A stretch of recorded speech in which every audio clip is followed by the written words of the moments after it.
warahmatullahi wabarakatuh. Bagaimana kabarnya anak-anak? Semoga kalian sehat-sehat ya di rumah. Baiklah, kali ini kita akan belajar PPKN bersama Bu Amini. Sebelum kita mempelajari materi PPKN, marilah kita berdoa dulu agar kita diberikan kemudahan di dalam memahami pelajaran hari ini.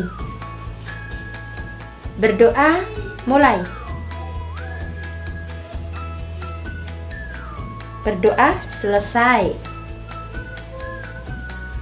Baiklah anak-anak, pertemuan kali ini kita akan membahas kedudukan dan fungsi Undang-Undang Dasar Negara Republik Indonesia tahun 1945. Apakah kalian sudah siap?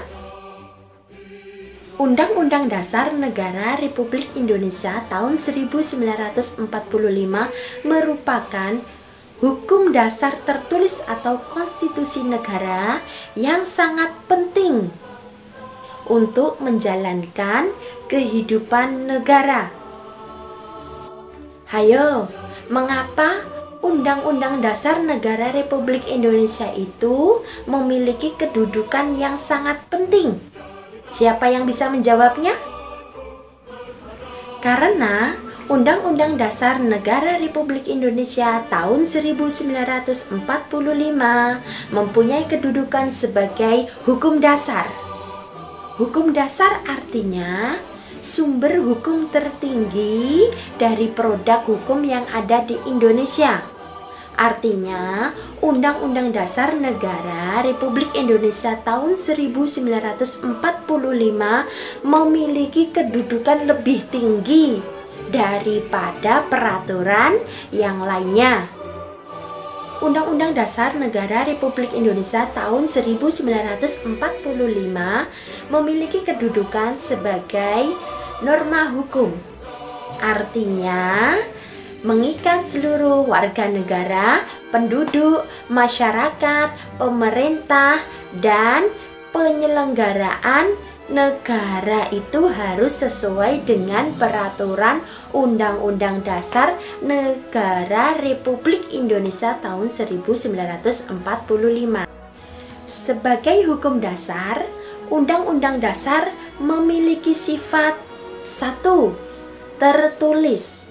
Artinya, tertuang dalam sebuah dokumen yang formal, jelas rumusannya, mengikat pemerintahan sebagai penyelenggara negara dan warga negara. Sifat yang kedua adalah rigid, artinya sulit dalam proses perubahannya.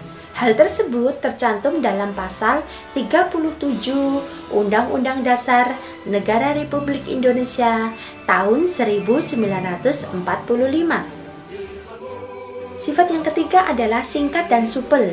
Singkat artinya memuat aturan-aturan pokok yang terdiri dari 16 bab, 37 pasal, 3 pasal peraturan peralihan, 2 aturan tambahan.